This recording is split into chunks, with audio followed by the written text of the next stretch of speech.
भारत के लोगों को मतलब मूर्ख समझ रहे हो, भ्रमजाल में फैला रहे हो। इससे क्या होगा? सबसे पहले हमारा यही कहना है, अभी भी बार बार कहना है कि सबसे पहले जिनके जिम्मेदारी में ये लोग वहां पर पर्यटन करने के लिए गए थे, जिन पे भरोसा करके गए थे, उन सबको, चाहे वो नेता हो चाहे अधिकारी हो, पहले उनको चिन्हित करो और उनको टारगेट करो। पहला फायर उनके ऊपर होना चाहिए। वही है हमारे सबसे बड़े दुश्मन। अगर वहां से पाकिस्तान से कोई आतंकी आ रहा था तो वो वैसे नहीं आ गया। जिस निर्दयता से, जिस क्रूरता से हमको वहां पर हिंदू होने के नाते मार दिया गया, हमारी रक्षा तो कोई नहीं कर पाया। इसका मतलब है कि अब हम हिंदुओं को अपनी रक्षा के लिए स्वयं सोचना पड़ेगा, और इसके लिए अब विचार किया जाएगा क्या क्या किया जाना चाहिए। वो सब की करने की अब जरूरत है। और इसीलिए हम देखते हैं कि हमारे देवताओं ने भी हाथ में अस्त्र शस्त्र धारण करके रखा है। हमारे पूर्वजों ने भी, हमने देखा है कि कोई ना कोई शस्त्र अस्त्र धारण करते थे। इसका मतलब है कि किसी समय ऐसी परिस्थिति रही होगी कि कोई बचाने नहीं आएगा, अपनी रक्षा के लिए स्वयं तैयार रहो हर समय। आतंक नहीं फैलाया जा रहा है। यहाँ पूछा जा रहा है कि आप हिंदू हो कि मुसलमान हो, हिंदू हो तो इधर खड़े हो जाओ, मुसलमान हो तो इधर खड़े हो जाओ, और जो हिंदू है उसको फिर मार दिया जाता है। इसका मतलब है कि ये आतंकवाद नहीं है, ये हम हिंदुओं के विरुद्ध, ये कोई एक संदेश है, ये कोई चेतावनी है, ये कोई एक युद्ध है। जो घटना घटी है वो कोई सामान्य घटना तो है नहीं, बहुत बड़ी घटना है। और उसमें जो संदेश देने का प्रयास किया गया है वो संदेश भी बहुत गहरा है। आतंकवादी आतंक फैलाता है, उसके लिए मारकाट करता है, तोड़फोड़ करता है, कुछ ऐसी घटनाएं करता है जिससे लोगों में आतंक फैल जाए। लेकिन यहाँ आतंक नहीं फैलाया जा रहा है। यहाँ पूछा जा रहा है कि आप हिंदू हो कि मुसलमान हो, हिंदू हो तो इधर खड़े हो जाओ, मुसलमान हो तो इधर खड़े हो जाओ, और जो हिंदू है उसको फिर मार दिया जाता है। इसका मतलब है कि ये आतंकवाद नहीं है, ये हम हिंदुओं के विरुद्ध, ये कोई एक संदेश है, ये कोई चेतावनी है, ये कोई एक युद्ध है। और हिंदुओं के विरुद्ध मतलब भारत में चूंकि हिंदू ही बहुल रहते हैं, इसका मतलब कि ये भारत के विरुद्ध कोई चेतावनी है, कोई संदेश है, किसी युद्ध की चुनौती है। तो इसके निहित संदेश को समझना होगा और समझ करके तदनुसार कार्य करना होगा। सरकार ने विषय लिया है पाकिस्तान के खिलाफ, उस पर कितना आप एग्री करते हैं? क्या ये सही कदम है? देखिए, अब सरकार के जो कदम हैं, पहली बात तो यह है कि सरकार को पहला कदम क्या उठाना चाहिए। सरकार को पहला कदम ये उठाना चाहिए कि ये घटना हुई कैसे, उसके लिए जिम्मेदार कौन है। जिम्मेदार व्यक्ति की खोज की जानी चाहिए। जहाँ पर ये घटना हुई है उससे सैकड़ों किलोमीटर दूर है पाकिस्तान की सीमा। उतनी दूरी तक पाकिस्तान से लोग हथियार लेकर के कैसे आ गए, और आए भी तो बड़े आराम से आ गए, और आकर के लगभग 1 घंटा वहाँ पर रहे, लोगों से पूछा, जांचा, बात की, उनके कपड़े निकाले, ये किया वो किया, और एक करके 1 फिर 2 फिर 5 मारते रहे लोगों को, और घंटों के बाद फिर बड़े आराम से हथियार लेकर के वो चले भी गए।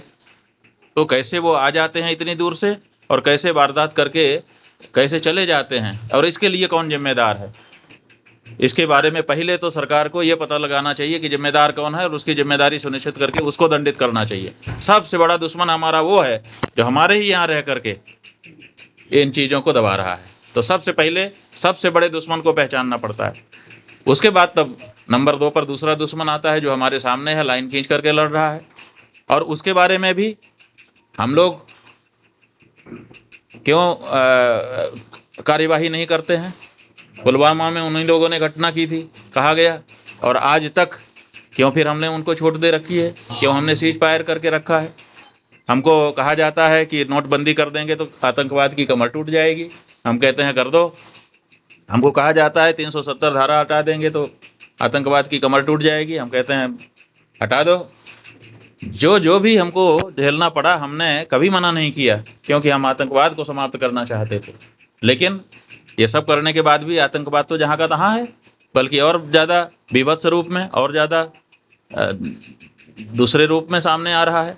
तो ऐसी परिस्थिति में सबसे पहले जिसकी जिम्मेदारी थी सुरक्षा की, वो सुरक्षा क्यों नहीं कर पाया, उसको चिन्हित करो, पहले उसको टारगेट करो, उसके बाद तब दूसरा काम करो, ये सही होगा। और अगर आप चाहते हो कि नहीं हमारे लोग तो बच जाएं और हम इसका राजनीतिक लाभ लेकर के आगे बढ़ जाएं, तो ये आपदा में अवसर खोजना, ये इतनी बड़ी आपदा है कि इसमें अगर आप अवसर खोजेंगे तो आपको हम लोग अच्छा नहीं समझेंगे।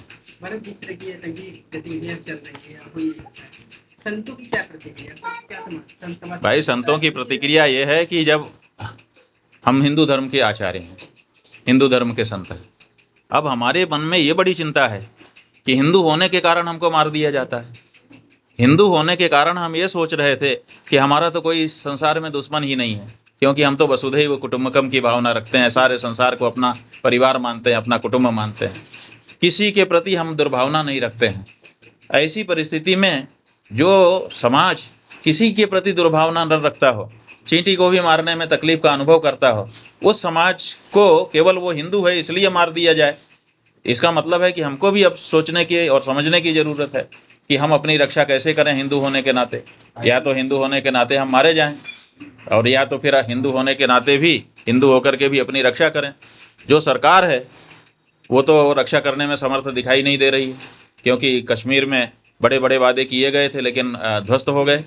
ना तो कश्मीर का प्रशासन, ना तो भारत की मिलिट्री, और ना तो केंद्रीय शासन, जो कुछ भी संस्थाएं हों, उन संस्थाओं के जो भी नाम हों, आज वहाँ पर जिस बेरहमी से, जिस निर्दयता से, जिस क्रूरता से हमको वहाँ पर हिंदू होने के नाते मार दिया गया, हमारी रक्षा तो कोई नहीं कर पाया। इसका मतलब है कि अब हम हिंदुओं को अपनी रक्षा के लिए स्वयं सोचना पड़ेगा, इसके लिए क्या करना चाहिए? और इसके लिए अब विचार किया जाएगा क्या क्या किया जाना चाहिए, वो सब की करने की अब ज़रूरत है। और इसीलिए हम देखते हैं कि हमारे देवताओं ने भी हाथ में अस्त्र शस्त्र धारण करके रखा है, हमारे पूर्वजों ने भी, हमने देखा है कि कोई न कोई शस्त्र अस्त्र धारण करते थे। इसका मतलब है कि किसी समय ऐसी परिस्थिति रही होगी कि कोई बचाने नहीं आएगा, अपनी रक्षा के लिए स्वयं तैयार रहो हर समय। वैसी ही परिस्थिति फिर आती दिखाई दे रही है। तो हमको लगता है कि फिर इस बारे में एक एक व्यक्ति को सचेष्ट होना पड़ेगा। महाराज जी, एक आखिरी सवाल ये है कि पाकिस्तान के खिलाफ कौन से ठोस कदम उठाए जाए जो आगे इस तरह की घटना की पुनरावृत्ति न हो? हमने बताया कि सबसे पहले पाकिस्तान हमारा दुश्मन नहीं है। सबसे पहले हमारे में से जिसने चूक की, जिसकी चूक के कारण वो लोग आ गए और आकर के मारे और मार करके चले गए, पहले तो उसको पकड़ो अगर सचमुच की कार्यवाही चाहते हो तो। और अगर ये चाहते हो कि नहीं हम घटना करा देंगे और उसमें जो शामिल है उसको पकड़ेंगे नहीं, तो इसका मतलब है कि आप स्वयं घटना करा रहे हो और उसका घटना हो जाने के बाद राजनीतिक लाभ ले रहे हो। इसलिए पहली ज़रूरत है जिन जिन से चूक हुई है उनको जिम्मेदार व्यक्ति को सामने लाया जाए और उनको दंडित किया जाए। उसके बाद तो पाकिस्तान के सामने, पाकिस्तान को आप कह रहे हैं हम सिंधु नदी का पानी बंद कर देंगे। सिंधु नदी के पानी बंद करने का आपके पास तरीका क्या है बताओ? कोई बांध है, कोई फाटक है जिसमें आप फाटक गिरा दो तो तुरंत रुक जाए? आपके इतना बड़ा पानी कैसे बंद कर दोगे? और अगर बंद भी कर दोगे तो कहाँ लेके जाओगे उस पानी को? आपका भारत डूबने लग जाएगा, बाढ़ आ जाएगी। और आप कह रहे हो कि हमने सिंधु नदी, अब बूंद बूंद के लिए तरसेगा पाकिस्तान, एक गिलास पानी नहीं मिल पाएगा, ऐसा टेलीविजन पे आपके एंकर बोलने लग गए। आप बताओ कि कैसे आप पानी रोकोगे सिंधु का? वो तरीका तो बताओ। लेकिन ये तरीका नहीं बताएंगे, भाषण ऐसा देंगे, ऐसी बढ़िया से बात पढ़ेंगे एंकर वहां पे बैठ करके। अभी हमने सुना, अब बूंद बूंद के लिए तरसेगा पाकिस्तान। कैसे तरसेगा भैया? पानी रोकोगे कैसे? तुम्हारे पास कोई रोकने की व्यवस्था बनी हुई है पहले से? कोई रेगुलेटरी सिस्टम है तुम्हारे पास पानी को रोकने का या डाइवर्ट करने का? नहीं है। और जब तक नहीं है तब तक आप रोक नहीं सकते हो। और अगर आज शुरू करो तो कम से कम 20 साल लगेंगे व्यवस्था बनाने में, तब जा करके आप पानी रोकने में समर्थ होगे। 20 साल तक आप कैसे एक ही कार्य को करते चले जाओगे? परिस्थितियां कैसी बदलती हैं, हो पाएगा नहीं हो पाएगा? आपने इतने दिनों तक सिंधु के पानी को रोकने की व्यवस्था ही नहीं करी हुई है कुछ, और आप कह रहे हैं कि हम रोक देंगे और बूंद बूंद को तरसा देंगे। आप भारत के लोगों को मतलब मूर्ख समझ रहे हो, भ्रमजाल में फैला रहे हो। इससे क्या होगा?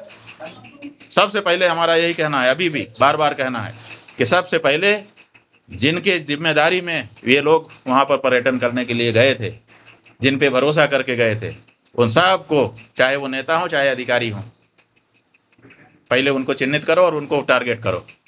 पहला फायर उनके ऊपर होना चाहिए। वही है हमारे सबसे बड़े दुश्मन। अगर वहाँ से पाकिस्तान से कोई आतंकी आ रहा था तो वो वैसे नहीं आ गया। 150, 200, 300 किलोमीटर दूर है वहाँ से जो सीमा है। इतनी लंबी दूरी असलहा लेकर के, वो भी सामान्य लिलीपुट नहीं है कि अपने मुट्ठी में बांध लिया और चले गए। AK-47 है। असॉल्ट राइफल है, बड़े बड़े हथियार हैं, उन बड़े बड़े हथियारों को लेकर कैसे कोई आ जाता है और कैसे फिर वारदात करके चला भी जाता है। आप ना तो बोल पाए, एक डंडा नहीं मार पाए आप, क्या है आपकी कितनी बड़ी असफलता है, और आप बड़ी बड़ी बातें डींग हाँक रहे हो, ये ठीक नहीं लगता है। इसलिए हमारा ये कहना है कि सबसे पहले जो दोषी लोग हैं, जिनकी जिम्मेदारी थी और जो जिम्मेदारी में चूक हो गई है, उस चूक को पकड़ा जाए, पकड़ करके उसके जिम्मेदार लोगों को पकड़ा जाए, पहले उन पे कार्रवाई हो और उसके बाद एक रणनीति बनाई जाए। अगर पाकिस्तान ये कर रहा है तो पाकिस्तान के विरुद्ध हम युद्ध की घोषणा करें। हमको क्या डर है? हम क्यों ये तरीके अपनाएं कि हम पानी बंद कर देंगे, हम राशन बंद कर देंगे? हम कहते हैं कि सीधे हम युद्ध करेंगे। तुम आ करके हमारे यहाँ के लोगों को मार करके चले गए, हम तुम्हारी सीमा में घुसेंगे और मारेंगे। क्यों हम इस बात को साफ साफ नहीं कह सकते हैं? कहाँ जाता है हमारे देश में बुलडोजर चलता है हमारे राजनेताओं का, पाकिस्तान के खिलाफ बुलडोजर क्यों नहीं चलता है कि एक बुलडोजर लेके चलेंगे, जो आएगा सामने ध्वस्त करते चले जाएंगे। आप केवल अपने घर में शेर बन रहे हो। आपको अगर पूरा देश आपके साथ है, कौन इस समय कार्यवाही आप करेंगे तो कौन उसका विरोध करेगा? हम सब सहयोग करेंगे, भूखे रह लेंगे, प्यासे रह लेंगे, सारे संसाधन आपको सौंप देंगे, आप करिए तो। लेकिन आपदा में अवसर आप खोजेंगे कि हमको इसका राजनीतिक फायदा मिल जाए, जैसे पुलवामा में आपने ले लिया। आप बिहार में जाकर के घोषणा करेंगे, आप जो है तुरंत फेसबुक पर चला देंगे कि जात नहीं पूछी, धर्म पूछा, ये पूछा, वो पूछा, उसका राजनीतिक तरीका अपना लेंगे। तो इसका मतलब अलग होता है। इसका मतलब है कि आप या तो घटना करवाने वाले हैं, और या तो हो गई है तो उसका लाभ लेने की ज़्यादा आपके अंदर इच्छा है। उस घटना से जो कुछ प्रतिक्रिया उत्पन्न होनी चाहिए वो पारदर्शी नहीं।